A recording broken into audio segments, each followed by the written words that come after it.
Hello and welcome back to Gumardi's Coins and Banknotes. So this is a halfpenny coin from 1921. This is part of the series, so I'm trying to cover all the pre-decimal coins as well as decimal coins, and I'm going to cover all denominations. So I think I've nearly finished all of the pennies. I've just got a few dates, but I'm going to go through the halfpennies and the footpence coins. Then I'll get on the sixpence, which I only have 4 videos. So 1921, yeah, this year is nothing special really. Now, a few things happened in Australia during this year. So the Commonwealth Department of Health was formed. And I think now that's part of the Department of Health and Aged Care or something like that. They keep changing the name. The Royal Australian Air Force was formed.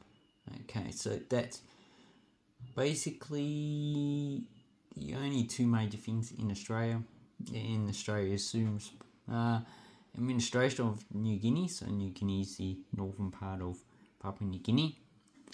The Papua was actually British protectorate, or not really a colony, because not many colonists actually gone on there. That means not many white people actually decided to go there. It's mostly still indigenous people. Okay, so the halfpenny from 1921. So this coin has a mintage of 5,280,000. So it should be an easy coin to get. And a lot of the grades you're going to get are probably this grade. So this is very good. Probably, yeah, I'd say very good. So this is one of the lowest grades. If you see a coin lower than this, then yeah, not really worth getting. And in this grade, only worth about $1. Okay, so it's 5.67 grams, 25.5 millimeters. This is the smallest denomination you're going to find in Australia at the time. Okay, so now what would you be looking for in this coin? Well, there is a variation in the date. There's a wide date and a short date. Now, I've seen some pictures, but it's a bit hard to. And there is also a low and high last one. Okay, so now as for the actual date figures, I can't really tell myself which is which. So, but I noticed that with the wide date, the actual 9 is rotated around normal rotation. And with the narrow date, which is down below, the 9 is leaning, the top of the 9 is leaning towards the left. So hopefully you can see the actual the way the actual 9 has been punched in. So this one's leaning towards that way, towards the left, and this one's pretty much the way it should be, so it's leaning in the right direction. So, and here we have the other one. So this one, I need to actually get it together. Okay, so this one's also leaning towards the left, so I need to put that down below to get a good comparison. So that's the only way I can tell the actual. So this is the wide date at the top, and this is the narrow date down below. So that's the only way I can actually picture it. So, and also, if you get a ruler, you can probably actually measure it. So where's my ruler? So the top one is looks like the wide date, and the bottom one is the narrow.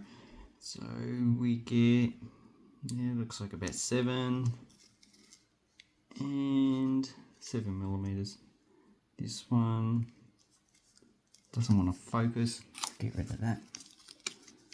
Okay, so looks like about 6. So this camera's playing up. Maybe I need to restart the phone. Okay, no, it looks about 7 as well. Yeah, so yeah, I'm not really too sure about how you're gonna measure that. All I can do is just look at the nines. That's basically it. One's leaning towards the left, the other one's leaning towards the right. And okay, so that's the actual top one. So if you look at a lot of these coins, you're going to pick this up. Okay, another thing here is that now, do these ones have the raised one? So the one should be raised above, but I haven't seen one, so I'm not too sure what I'm looking at.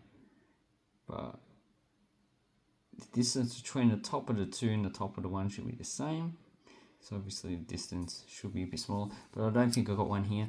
And the third thing you should be looking for is above the half. Should have denticles. So obviously in one of the dies, something's hit it and it's caused denticles. Like, I know probably a rim of another coin, you know, the actual reading, but I don't seem to have one with denticles up the top. And this one's missing the little thing down below, but it looks like it's just worn off. So it's just a well-worn coin. So that's basically what you're looking for. So, and this one's in very good condition. Very good. This one's in good condition. So obviously a well-worn coin. Not really worth anything because of the mintage. So 5 million for this coin is actually quite a lot of coins that were minted. I think the highest was 6 million, probably 1922 or something like that. Anyway, so here we are on Umastar. You know, you got the standard coin, standard. All this should be the same. McKennell, Blakemore. You got the actual mints, and the 1921 we have 5 million. Yeah, so 6 million. 1922 is the highest. So this is minted in Sydney. So Sydney did mint coins 20, 21, 22. Although Sydney and Melbourne does mint it, but you can't actually tell which is which. So obviously there was just a master die that was distributed to both of the mints. Game, Coins of Australia. Here you have values, fine, 75 cents. Uncirculated, 40, 50 bucks. So it's not a hard coin to get. So if you want to do analysis, instead of actually buying a lot of coins, you just come to eBay and just check to see what's on there. So all of these, so it looks like this one's, it's a bit hard to tell because of the photos. So it looks like short date, short. So I'm looking at the 9. So the 9's leaning this way. This one, the 9's upright, so it should be the long date. Okay, short, short, short, short. Okay, this one's the long, long. So it looks like the long and short are pretty much equal numbers. So what you're really looking for, it looks like, is the raised one, which I don't see any at the moment. How about this one?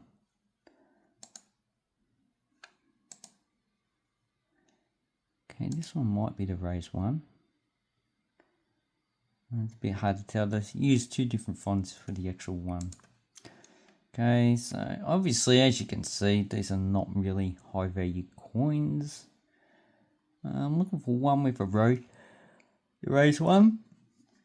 So this one's looks like the short date, long date, short, short, short, long, short, short, short. Looks like short. Yeah, so obviously the way I tell it's just the if the one is leaning right or left. How about this one? Does this one have a raised one? No, it doesn't look like it. So let me just check. Okay, so on this coin, you can see the actual denticles that are actually present. That's what you also. Not really that good photos, probably because the actual quality of the coin. So that's what you're looking for up in this area. And this one looks like is the long date.